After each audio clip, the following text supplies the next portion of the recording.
pasado la primera y la segunda guardia, llegaron a la puerta de hierro que daba a la ciudad, la cual les abrió por sí misma. Y salidos pasaron una calle y luego el ángel se apartó de él. Entonces Pedro volviendo en sí, dijo: ahora entiendo verdaderamente que el Señor ha enviado su ángel y me ha librado de la mano de Herodes y de todo lo que el pueblo de los judíos esperaba. Le damos gracias al Señor por su hermosa palabra, que como bien les dije, es nuestro alimento, es nuestra luz, es nuestra sanidad y lo representa todo. Amén. Voy a dejar esto por acá porque bueno, muy pronto ya tendremos el atril. Bueno, yo quisiera saber cuántos de ustedes tienen a este Dios poderoso como su Dios. Amén. Este Dios que sacó a Pedro de la cárcel. Bueno, todos tenemos claro quién fue Pedro, ¿verdad? ¿Quién fue Pedro? Un discípulo. El discípulo que negó a Jesús. Aquel mismo que le cortó la oreja a un soldado la noche que fueron a prender a Jesús. Aquel hombre impulsivo, de temperamento sanguíneo. Todos sabemos quién es Pedro y sus antecedentes, ¿verdad que sí? Pero bueno, este hombre, por amor a Dios, dejó ese viejo Pedro y se convirtió en un apóstol del Señor. Eso es para que vean que para Dios no hay nada imposible. Entonces, ¿qué pasa? Que ahora a Pedro le tocaba vivir un evangelio diferente. Porque Pedro andaba con Jesús y vio las maravillas que hacía Jesús, vio los milagros, tuvo la dicha de caminar con Jesús, pero ahora tenía que pasar por un desierto porque venía un crecimiento espiritual en Pedro, porque Pedro ya había recibido la promesa de Jesús. Entonces era necesario que pasara por esta situación para que el nombre de Dios fuera glorificado, porque en medio de las pruebas y de las dificultades Dios se glorifica, porque cuando oramos vemos la mano de Dios. Entonces, ¿qué pasaba? Que había una iglesia que estaba orando en ese momento por Pedro, porque fueron 7 días y 7 días duró la iglesia orando por Pedro. Nos preguntamos, pero ¿por qué agarraron preso a Pedro si Pedro se convirtió en un apóstol del Señor? Y bueno, es sencillo. En aquel entonces la iglesia era perseguida porque los judíos estaban subyugados a los romanos, al imperio romano. Entonces no solamente eran perseguidos por los religiosos, sino que también el gobierno, por decirlo así, también los estaba persiguiendo. Y bueno, Herodes manda a prender a Pedro porque Pedro estaba predicando en las calles, porque Pedro predicaba, y por eso lo mandaron a meter preso. Lo mandó a meter preso Herodes, el nieto de Herodes el Grande. ¿Se acuerdan de Herodes, el que mandó a matar a los niños cuando nació Jesús? Bueno, este Herodes era el nieto de ese Herodes. O sea, qué familita, ¿no? Todos eran malos. Y bueno, por esta razón meten a Pedro preso.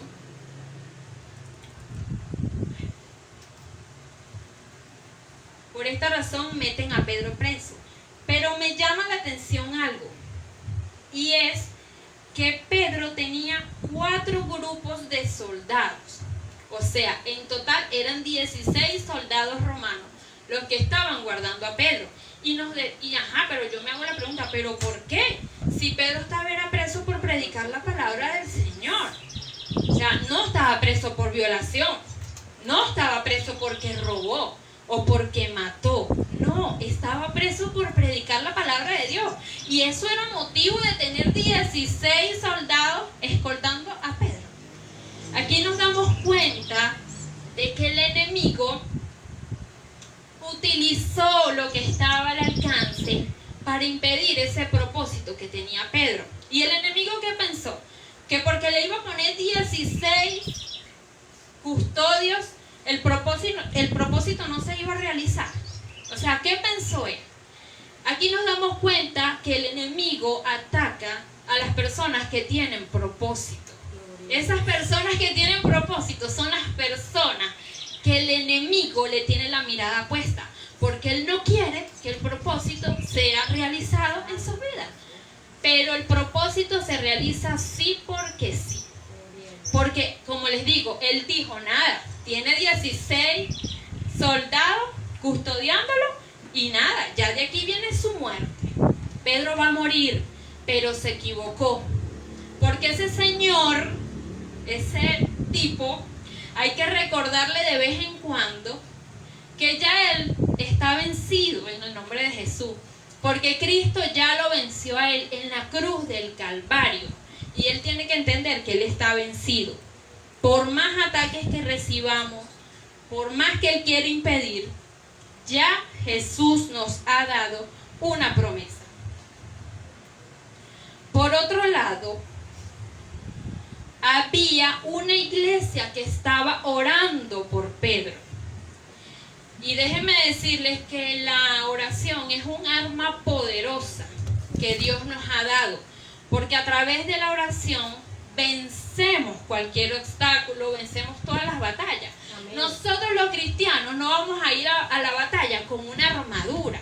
La armadura de nosotros es la oración y la palabra de Dios.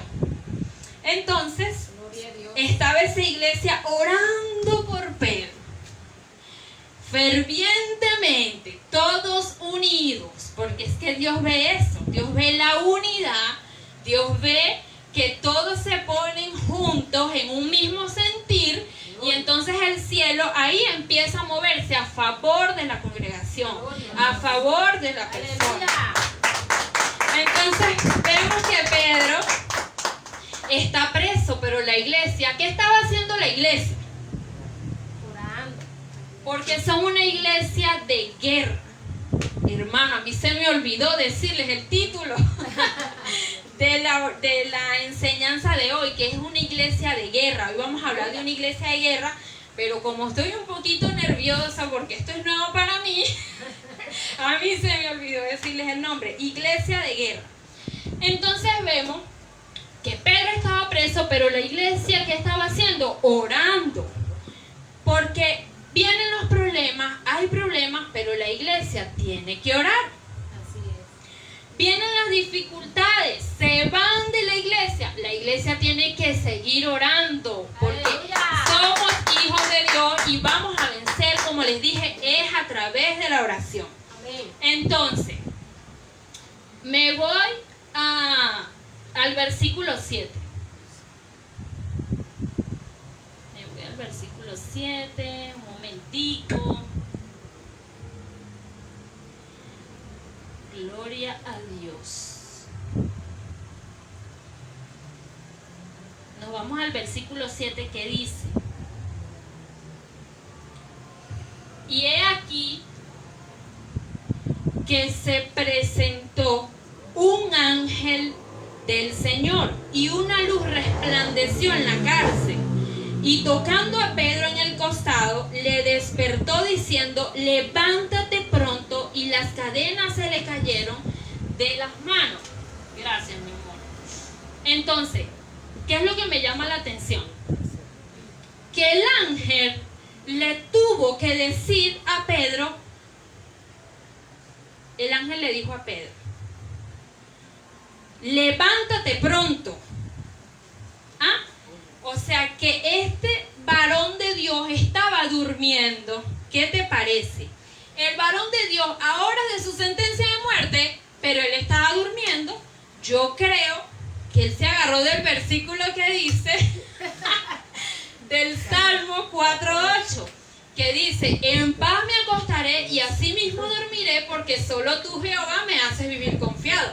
Se tuvo que haber agarrado de este salmo, de este versículo, porque usted sabe lo que es ahora de una sentencia de muerte, porque era el siguiente día y este hombre estaba durmiendo.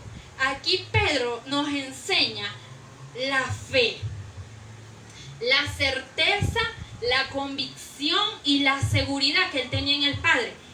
Él ya había recibido una promesa. Él sabía que ese propósito se iba a realizar en su vida. Y Pedro dijo, nada, yo me quedo relajado aquí. Yo sé que el Señor va a enviar sus ángeles. Y yo voy a salir de esta cárcel. Porque el propósito tiene que ser realizado. Porque Dios no miente. Él cumple su palabra.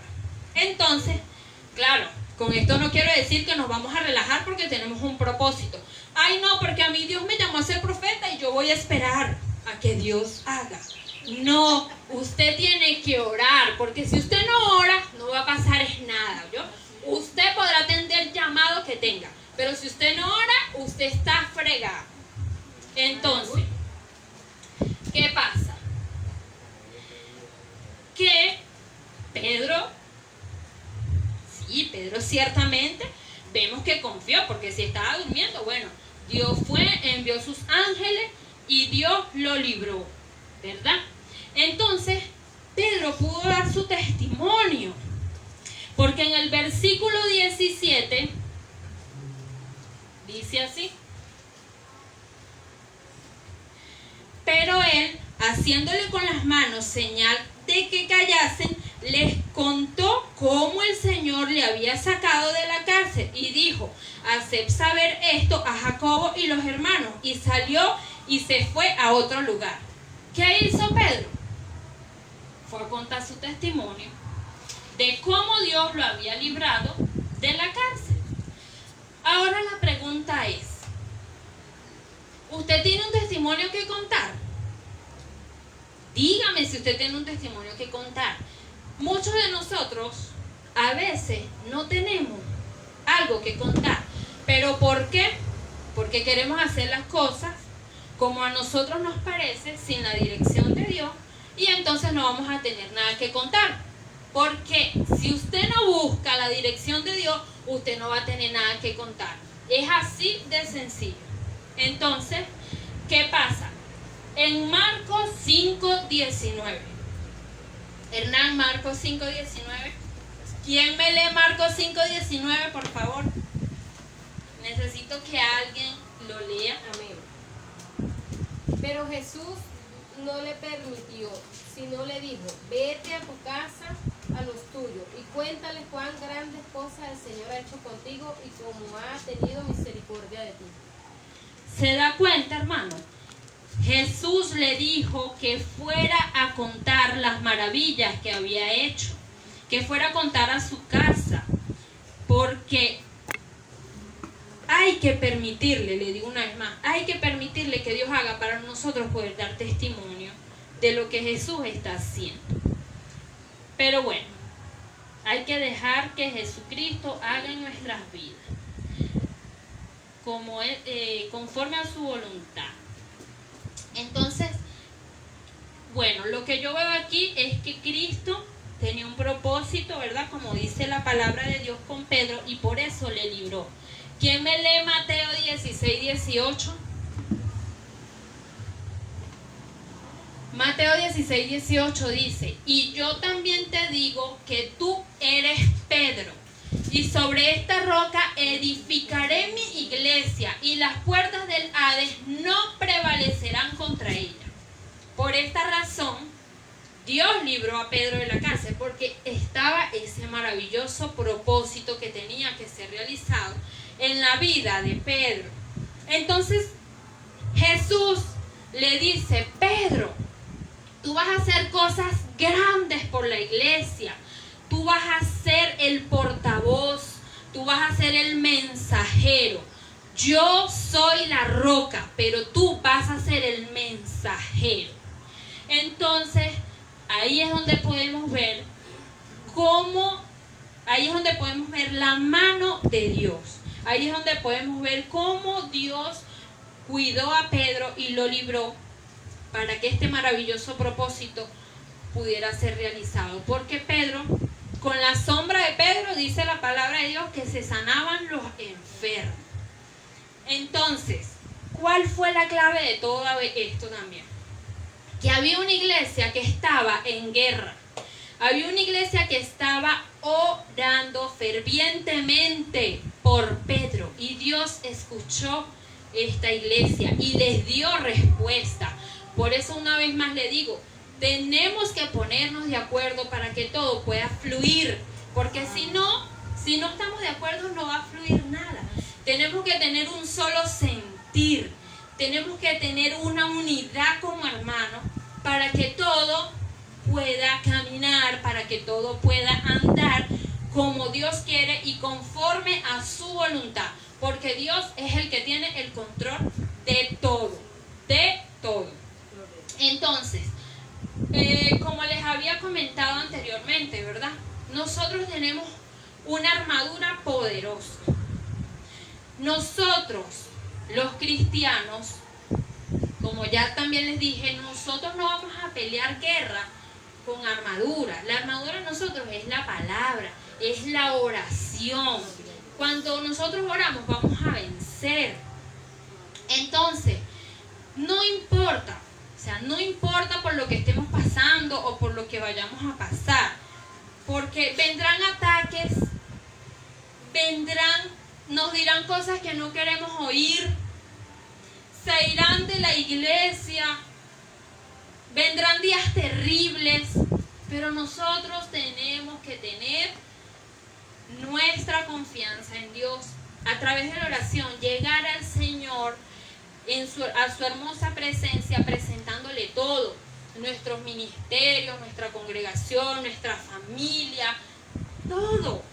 Y Dios va a hacer, porque Dios es un Dios de milagros, es un Dios que puede convertir la noche o la oscuridad en luz, en día. Él es el único que lo puede hacer. Entonces, no importa cuando estemos viviendo esos días difíciles, no importa. Lo importante es que perseveremos en el Señor y en la palabra y en pedirle la fortaleza al Padre para que nos ayude. Entonces, mis queridos hermanos, yo les quiero decir que el mensaje de hoy para la iglesia es que debemos ser una iglesia de guerra. Tú y yo somos la iglesia y tenemos que ser una iglesia de guerra. Si queremos ver esos frutos, todo eso que Dios está preparando para nosotros, tenemos que ser una iglesia de guerra. Y con todo respeto, porque de verdad no es que voy a faltarle respeto, ni lo digo por ofender a nadie, pero aquí, los estudios son importantes, sí es verdad, pero aquí no vale de que usted vaya al instituto de teología más caro. Aquí no vale de que usted va a venir y que no, que yo hablo en lengua porque yo tengo el don. Está bien, lo puede tener y yo eso lo respeto. Y es más, quisiera que Dios también me lo diera. Pero no basta con que usted hable en lengua. No basta con que usted vaya al instituto más caro o al mejor. No basta de que usted venga y me diga a mí, es que yo hablo hebreo y yo hablo arameo y hablo griego. No, no basta con eso. Como les estoy diciendo, hay que orar. El poder está en la oración. Aleluya. El poder está en la oración. Y repítalo, el poder está en la oración. Es la clave de todo. Es la clave de todo. Y este mensaje no es solamente para nosotros. Este mensaje va para los pastores y para el que lo escuche. ¿Por qué? Porque si Dios te ha puesto en un área o en una tierra, ¿verdad? Y esa tierra se pone dura, vienen los problemas, vienen las dificultades, usted tiene que ir ante la presencia de Dios en oración. Porque Dios es el que puede convertir ese desierto en un campo fértil. En un campo fértil. ¿A través de qué? A través de la oración. Necesitamos búsqueda, necesitamos oración. Entonces, hermano, como le dije, no hay forma de vencer si no es con la oración. El que abraza la oración abrazará la victoria. El que ora, hermano, hace temblar el infierno y todos los demonios que en él allí habitan. Cuando usted ora, cuando usted se arrodilla, cuando usted se para en la madrugada, porque como le digo, no se trata de que, no, porque yo soy profeta, no, porque es que yo soy evangelista, no, está bien, perfecto, Dios le ha dado un ministerio excelente, pero usted tiene que velar, tenemos que clamar y tenemos que orar para ver la mano de Dios. Y bueno, yo los insto, y bueno, me incluyo también, a que seamos una iglesia de guerra. Tenemos que orar para vencer. Y no me cansaré de repetirlo, porque no sé, yo digo que no puede ser casualidad, pero esto siempre a mí me ha inquietado. Y esta semana yo buscando y pidiéndole dirección a Dios, porque es que no lo hice porque yo quise o porque no. Es porque le pedía dirección, le oraba al Señor, ayuné y le pedía a Dios que me diera esa palabra que Él quería que penetrara hasta lo más profundo de cada uno de nosotros, porque es necesario que escuchemos, tenemos que escuchar y tenemos que actuar. Escuchamos y actuamos. Entonces, bueno, mis queridos hermanos, los invito a que se pongan entre sus pies, que se pongan de pie para orarle al Señor.